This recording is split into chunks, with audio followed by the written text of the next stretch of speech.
Poutine voulait un empire. Au lieu de cela, il préside à un effondrement au ralenti. Son invasion de l'Ukraine était censée être le premier chapitre de la restauration de la gloire soviétique, une démonstration de force au monde. Mais cela a fini par révéler à quel point les fondations de la Russie sont réellement faibles, fragiles et creuses. Aujourd'hui, le pays se fracture de l'intérieur. Les mouvements séparatistes prennent de l'ampleur, l'économie étouffe. Sous les sanctions, des régions entières échappent au contrôle de Moscou. Et le fantasme de Vladimir Poutine d'un nouvel empire russe pourrit en temps réel. Juste devant lui, non seulement il n'a pas réussi à reconstruire l'Union soviétique, mais il a peut-être détruit la Fédération de Russie à la place. Et les signes étaient là dès le début. En fait, on peut remonter jusqu'à l'époque où le président russe faisait tout juste son apparition sur la scène politique, laissant entrevoir, pour la première fois, ses ambitions à long terme. Il venait tout juste d'être choisi comme prochain premier ministre russe, et dans l'un de ses premiers discours à la Douma d'État, l'une des deux chambres du Parlement russe, il a déclaré « La Russie a été une grande puissance pendant des siècles, et elle l'est toujours.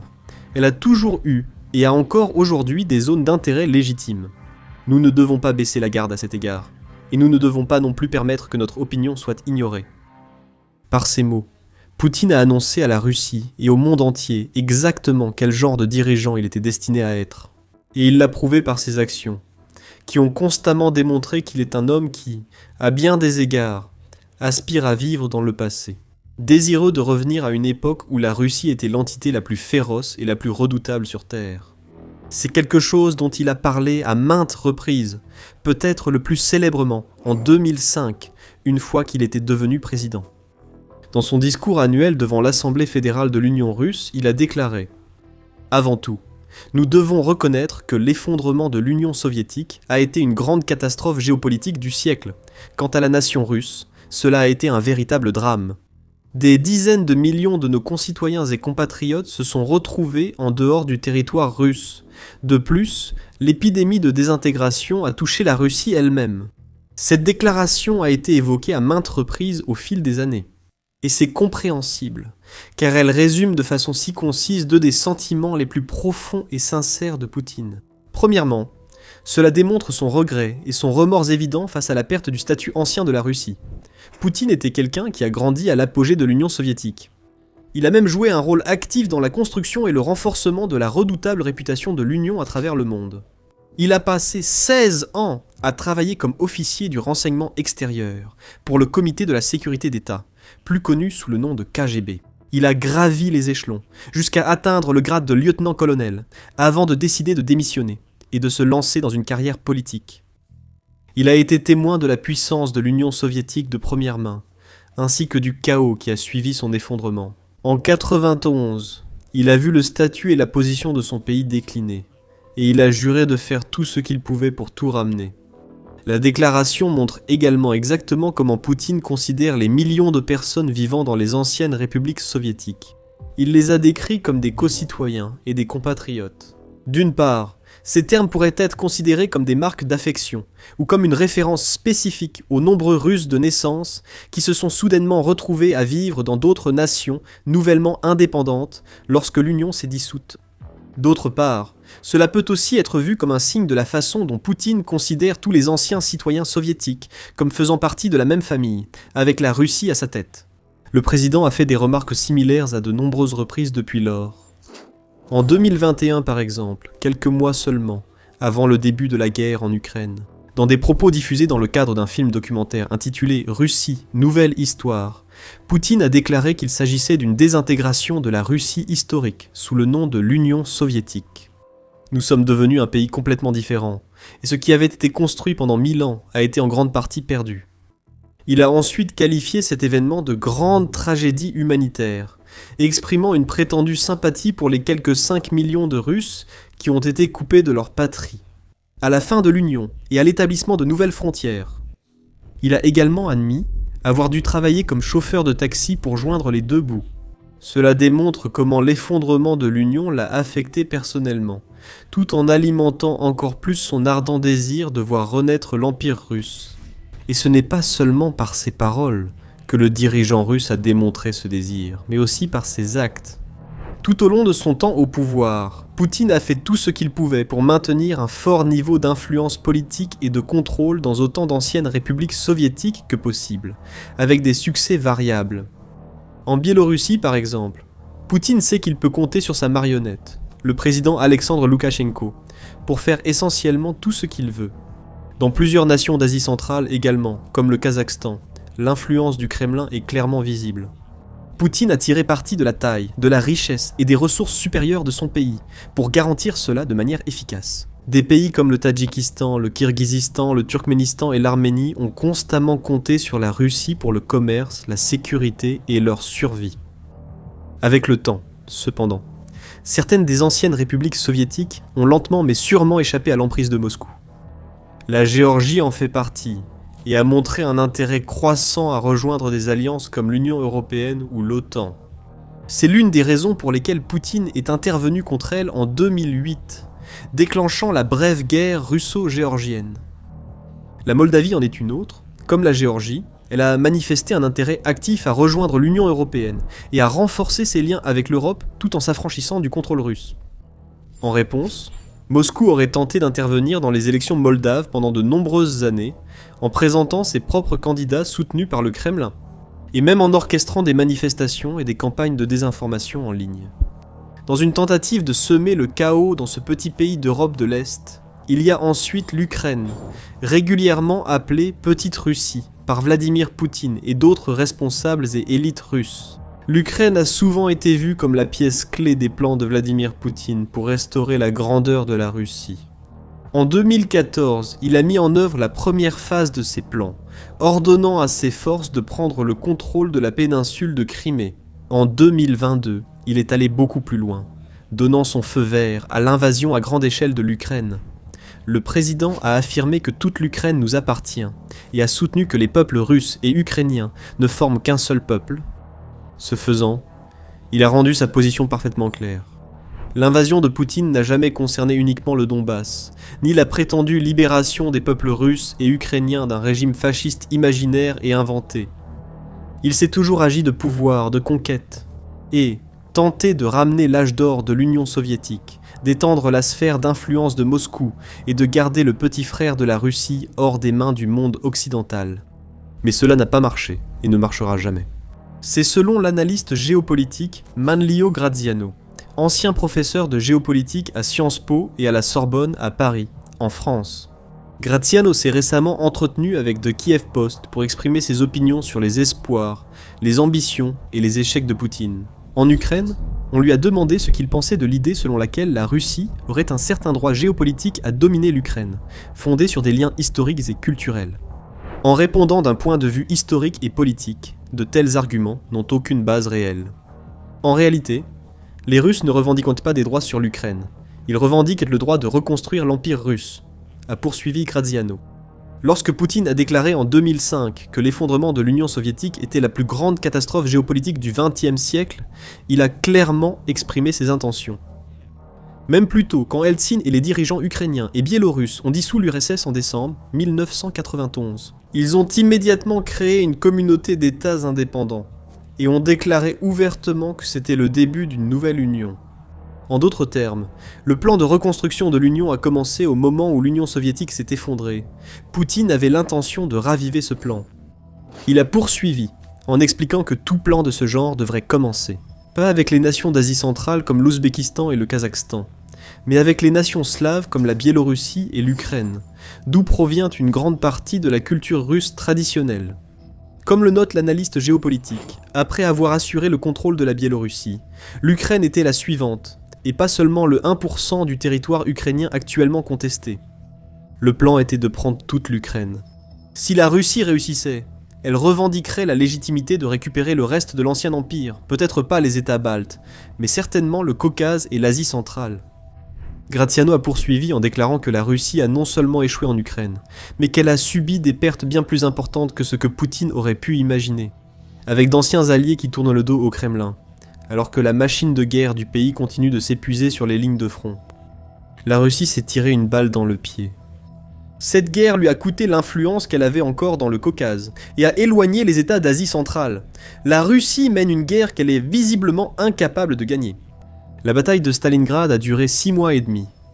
La bataille pour Pokrov s'est éternisée pendant 18 mois et n'est toujours pas résolue.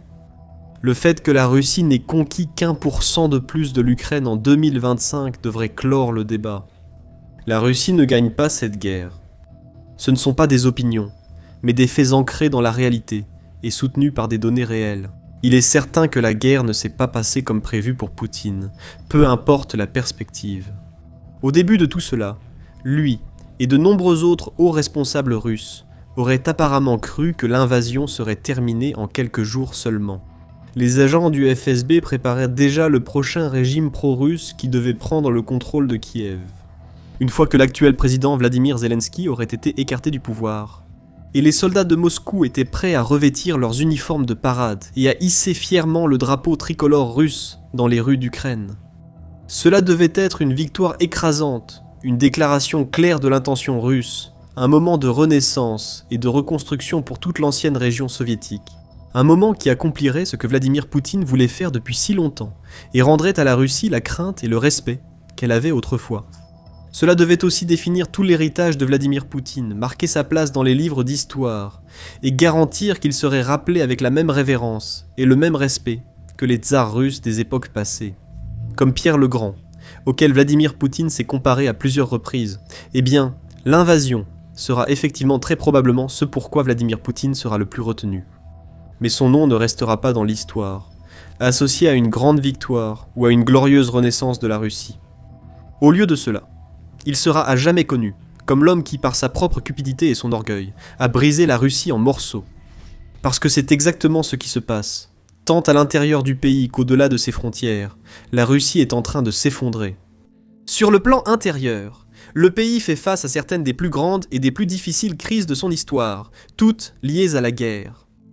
Il y a l'énorme perte de vie causée par le conflit lui-même.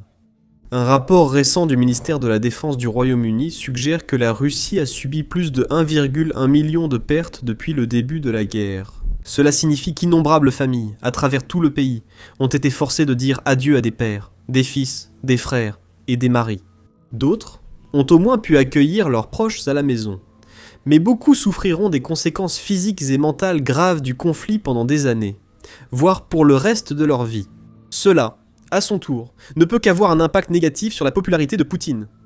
Même les nationalistes russes les plus endurcis commencent à se demander comment et pourquoi. Une guerre qui était censée se terminer en quelques jours s'est éternisée et a entraîné des pertes aussi dévastatrices. Ensuite, il y a les répercussions économiques.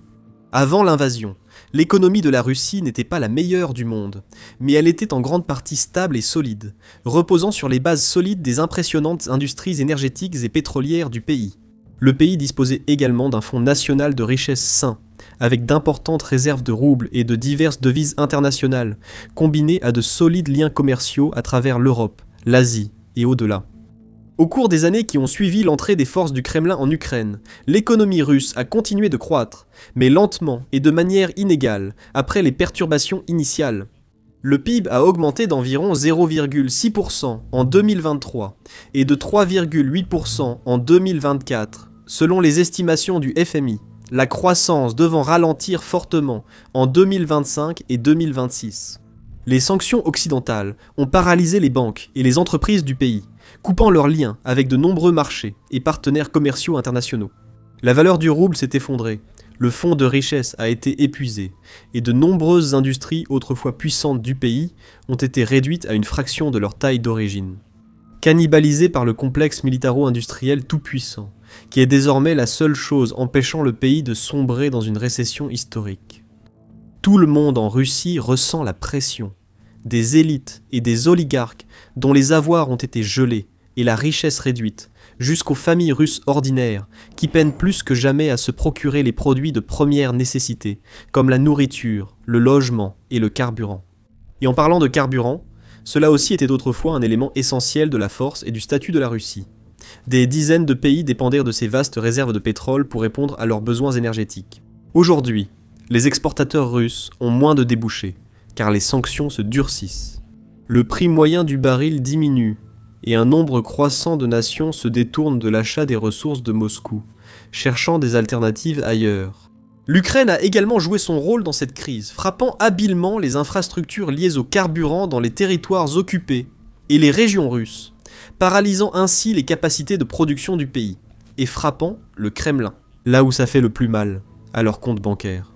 Tous ces nombreux facteurs ont conduit à une agitation croissante, et même à des murmures de séparatisme et de rébellion dans des régions partout en Russie, des plus proches de l'Ukraine jusqu'à celles de l'extrême-orient, à des milliers de kilomètres de Moscou et de Kiev. Des manifestations ont éclaté dans la région de l'Altaï, par exemple, où les gens en ont de plus en plus assez d'être dictés par des oligarques autoritaires.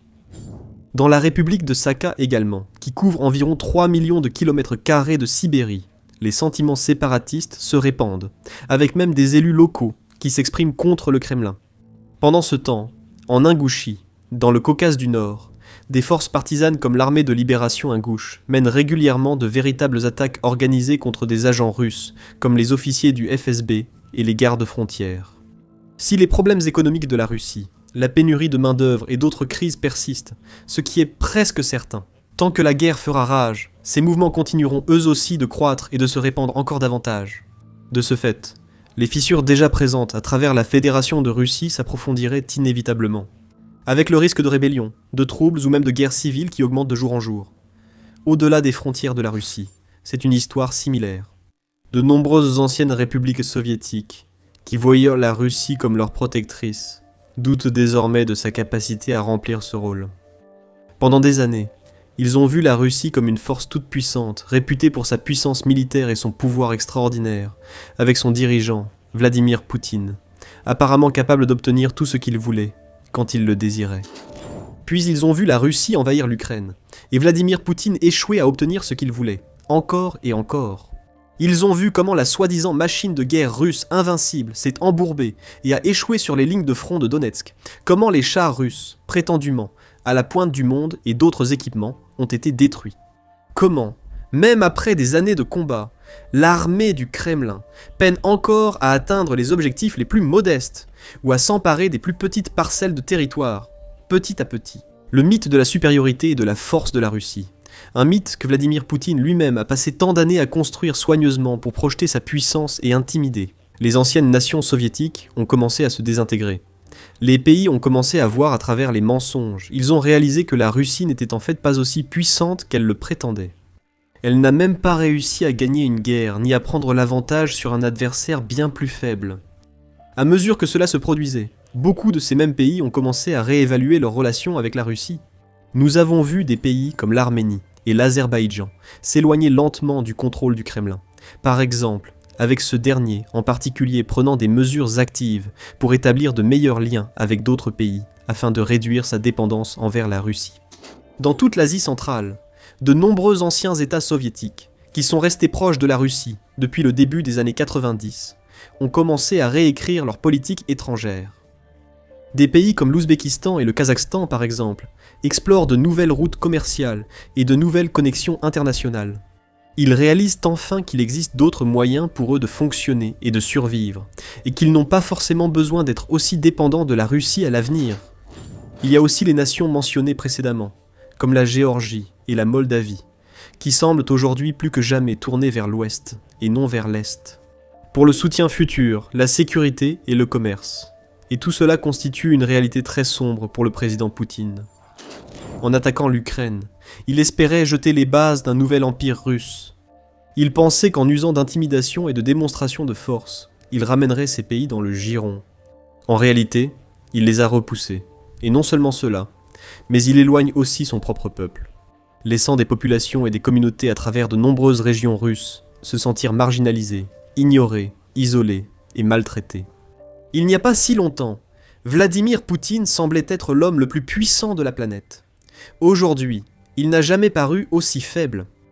Regardez cette vidéo pour comprendre les problèmes actuels de la Russie dus à la soif de pouvoir de Vladimir Poutine. Ou pour un aperçu de ce qui pourrait être sa dernière tentative désespérée. Regardez cette vidéo, qui examine ce que le président russe pourrait avoir prévu pour l'alliance de l'OTAN. En 26. Et enfin, assurez-vous de vous abonner à notre chaîne si ce n'est pas déjà fait. Ainsi, vous suivrez toutes les dernières actualités sur la guerre Russie-Ukraine et d'autres grands conflits mondiaux.